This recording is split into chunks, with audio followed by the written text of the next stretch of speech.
Hi, I'm Selena, and today I'm going to be talking to you about the books that intimidate me. I saw Jessie from The Bookish Mom do this, and so I wanted to copy her and do my own list because I have several that intimidate me, and I wanted to talk about them. And maybe you will be able to tell me if this intimidation is justified. I've split this into two categories, basically, because I can be intimidated by books for different reasons, and I'll elaborate on those. The first category that I've split books into is they intimidate me based on length or reputation. They have a reputation for being like too big or expansive, and it intimidates me. The next category is books that have content that I'm either not used to or that is really violent or dark that I think is intimidating to me and that I'm worried about reading. So let's just get into it with the first book, the book that actually inspired this list, along with Jessie's video, because I'm reading it right now. So that book is The Eye of the World, first book in the Wheel of Time. It's the Wheel of Time as a whole, really, is what this place is, because the Wheel of Time as a whole intimidates me. It's not just The Eye of the World, although this book specifically did as well. I'm reading it, so I'm seeing a little bit whether my intimidation was justified. I'm only 200 pages in, and right now I'm really enjoying it, and the writing style is really accessible for me, and I'm really enjoying it, so it doesn't seem like it's justified at the moment, but I've heard that this book has a part in it where it gets kind of slow and it turns into a journey story that's not super fun, and I'm worried that that will put a damper on my enjoyment. And so that's intimidating about this book. This book is also 700 pages, and that doesn't by itself bother me usually. It's that compared with the content inside. And so you tell me that the middle chunk of this book is boring and it's 700 pages, that's a lot of pages that I'm gonna be bored if it does turn out to be boring, like people have said, and so I get scared. That's what intimidates me about the Wheel of Time. And the Wheel of Time seems to have moments like this. There's a lot of people who dislike the series, perhaps for things that I won't see in this book. There's a whole section of the books that people call the slog because they're kind of hard to get through. I think there's other reasons too. I knew at one point, but I don't anymore. But basically those couple of books are seen as being sort of more weak books in the series, and so I'm worried about getting to those. I'm just worried. It's a 14-book series. They can't all be amazing, but I'm hoping to enjoy most of them and to be able to get through them and not like want to DNF them or want to give them low ratings or something. And so it intimidates me because there's a lot that I could either love or hate and that I have to get through, but also because some of the stuff I have to get through has a reputation for being boring or bad or whatever. So that's what intimidates me about the Wheel of Time. As I said, so far I'm not super intimidated as I'm reading it. I'm actually really, really enjoying myself and finding it really accessible, but I wanted to throw that in there. Another one that I just thought of that I tried to read recently, and I did find very, very intimidating, and I'm still intimidated by because I DNF'd it temporarily, is Assassin's Apprentice by Robin Hobb. And I'm intimidated by all of Robin Hobb's books. This is another series, kind of like Wheel of Time, that's very, very long. I think there's 16 books in this series, and it's really not one series, so that makes it a little better. It's really broken up into several trilogies or quartets, and so Assassin's Apprentice is the first in this much larger realm of the Elderling series, or universe, but it's also the first in just a trilogy. But all of her books, except for Assassin's Apprentice, seem to be very long, and her writing style, from what I could tell from the first, 30 pages of Assassin's Apprentice, it's very dense, and it was very hard for me to get through.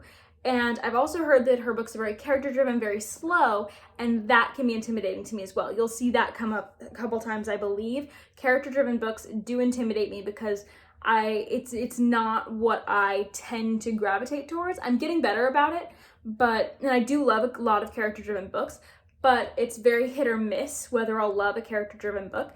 And so they always intimidate me, especially when they're long or dense or something like that, because I'm just worried I won't like them. Now, Robin Hobb intimidates me to a similar amount that Robert Jordan does. They're both classics in fantasy at this point, pretty much, and they both have really long series, and they're both known for being inaccessible, but for different reasons.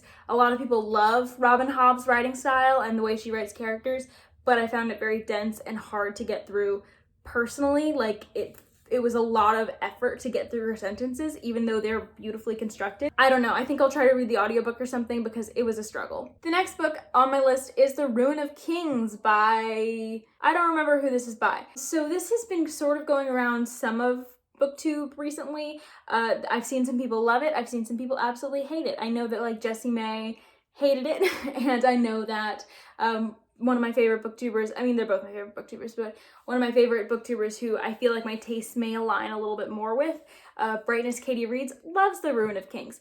But there's also other people who my taste also aligns with, like Jessie, who hated it. And so it seems like the opinions on The Ruin of Kings are very divided, and it seems like a lot of that stems from what I've heard is a very confusing way that this story is told. What I know about the premise is it's basically this prisoner is asked to tell a story, Kieran, but he apparently, according to the guard, is telling it wrong, and so she tells his story as well. And so they both started different parts in the story.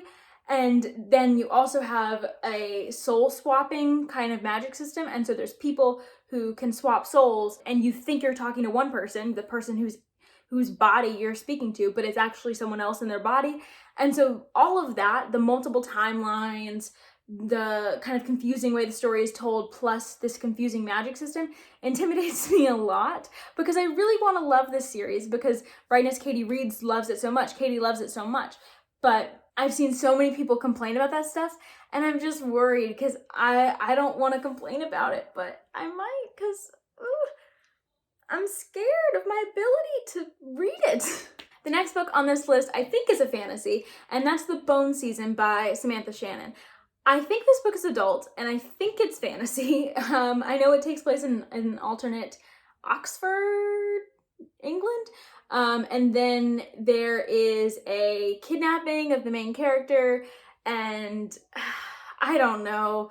The synopsis sounds confusing to me. And so many people say this book is so compelling with great plot and interesting world building and so many different references. People say this book is just really smart, basically. But I'm worried about it because not only does it sound pretty dark from the synopsis, like a sort of kidnapping and forced to work plotline, like those plotlines, they intimidate me. I just found out the Ember Blade is also that sort of plotline, and that intimidates me too, especially because they're dark, but they also seem to be slow at times, and so that worries me about the Ember Blade and the Bone Season. But the thing is, the Bone Season worries me a little more because of this extra layer of people saying it's got so many like references and it's just so involved and complex. And that just worries me because I just worry that I'm not going to enjoy that. But I still really want to love it. So I'm going to give the series a try and hope I love it. But I don't know.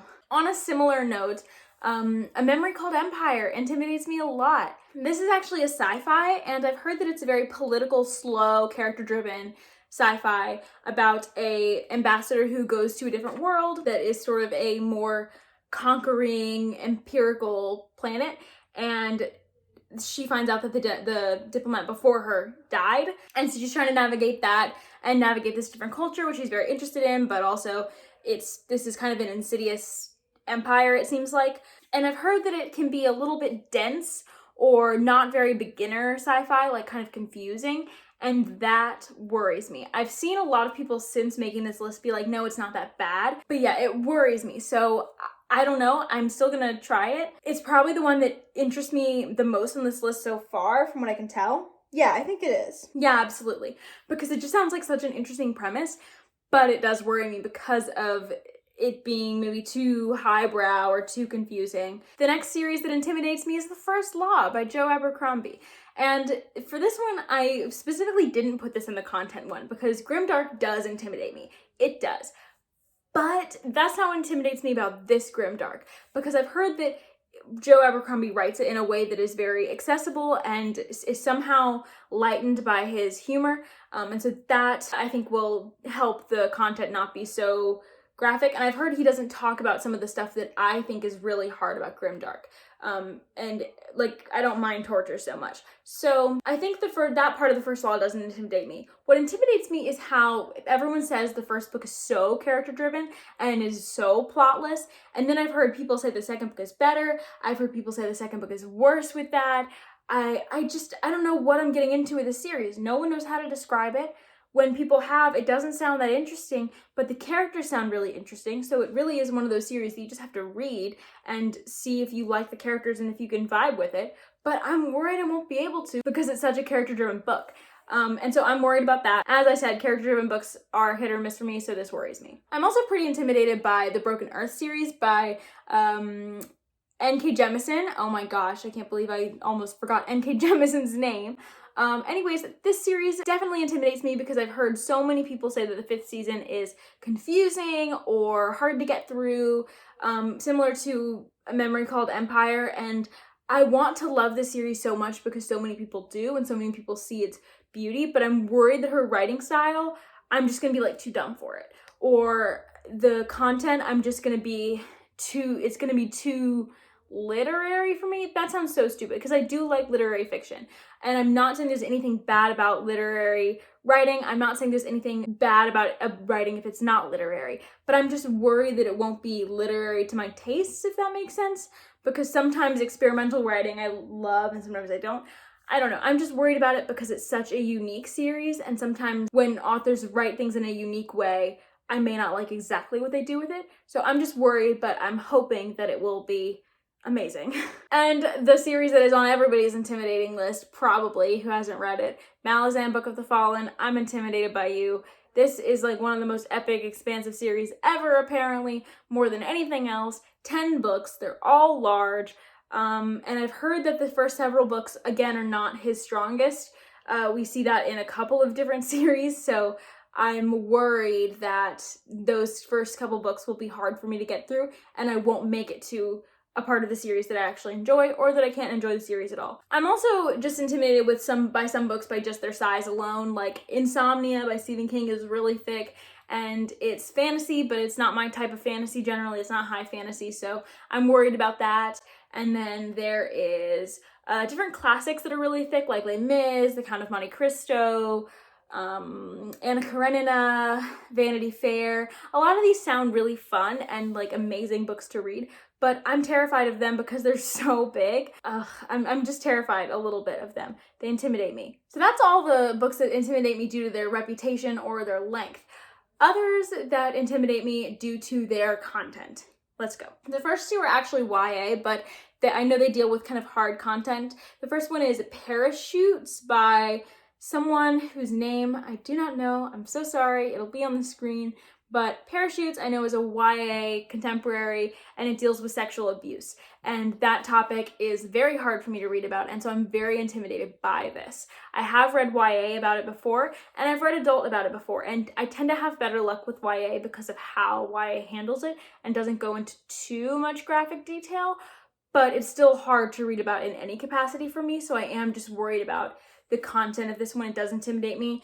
And then Pet is similar. There's a scene, I think, of pedophilia or sexual abuse in this book, and I don't know who it happens to. I don't know the context of it, but it terrifies me because this book sounds so amazing otherwise. It's about this like utopia where there is a monster on the loose, and this girl has to kind of try and find it in a world where there's no monsters anymore. Like all the bad things have gone, but there's something there now. This book sounds so amazing, but that scene keeps me hesitating and intimidates me, especially because I have heard repeated warnings about it being worse than people thought, so it intimidates me even more. On a similar note, literary fiction in general tends to intimidate me when it's a certain type that you know is going to deal with harder topics.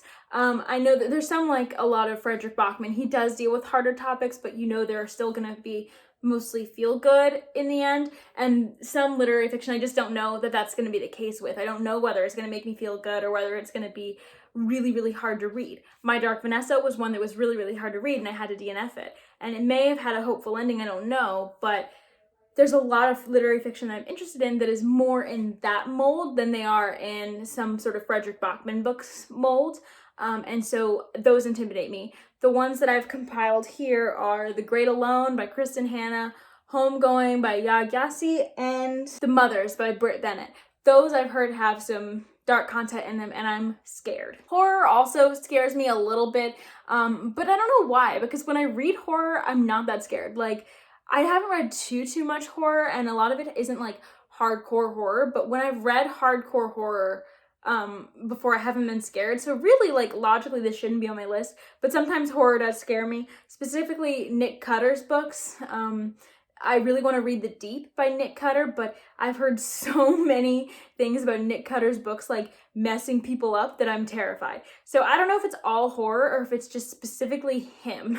And also like thrillerish horror, like Nosferatu does intimidate me a little bit too, especially because a lot of that has to do with sexual abuse or harm to children, and I don't know, that stuff upsets me. I have read some books with that in it, but I'm never sure when I'll be good to read it or when I'll want to read it, and so it always intimidates me. And then on a similar note, the final books that I'm going to talk about with content are grimdark books that have a lot of sexual abuse or just abuse in general, abuse of children, things like that. And so I know that the most popular example, we'll say notorious. The example that I think is most notorious for this, and definitely the most famous in the wider world, is Game of Thrones. I'm very worried for the A Song of Ice and Fire books because I've heard that the way that George R.R. Martin writes sexual abuse is not the most tactful it could be, according to some people's opinion, and it's very much a prominent part of the book. It's something that happens a lot and in detail, and I don't love to read that. I find that I have a threshold with that, and even reading multiple scenes is hard for me, but certain things I can't do. I have to stop. And so I'm worried that will happen to me with Game of Thrones. Game of Thrones also intimidates me because George R.R. Martin's writing style, people say, is hard to get through, and so that intimidates me as well. But what intimidates me most is the way he writes sexual abuse. And then the final one, which I am actually the most excited on this part of the list to get to, and that is The Poppy War by R.F. Kuang. So this one I don't want to compare to George R.R. Martin, even though it is a similar reason why I'm intimidated. I'm intimidated by The Poppy War because of the depiction of the cost of war, sexual assault, things like that in it, but I've heard that the way it is done is very tactfully and respectfully and importantly discussed, and so that really makes me feel a lot better about it. It's probably the one on this part of the list that I'll get to the soonest because I do feel more comfortable reading it when it has so many good reviews that praise that about it. While Game of Thrones is just the opposite. I see more people complaining about Game of Thrones' portrayal of that stuff, even by people who love the book or the series or whatever, than I do people praising it. I don't think I've ever seen someone be like, yep, this was pretty sensitively handled in Game of Thrones. But I have seen people praise how R.F. Kuang does this for The Poppy War, and so I am really excited to give this one a try. It does intimidate me slightly, but mostly it has excited me, especially with the release of The Burning God. The series just seems so cool and so interesting. Even though it's going to deal with really hard topics, I just have a feeling that it's going to deal with them in a really great and respectful way. So those are the books that intimidates me. Thank you for watching this video. Let me know some books that intimidate you in the comments, and let me know which one of these I should be intimidated by, ones I shouldn't be, etc. I will see you next time. Bye.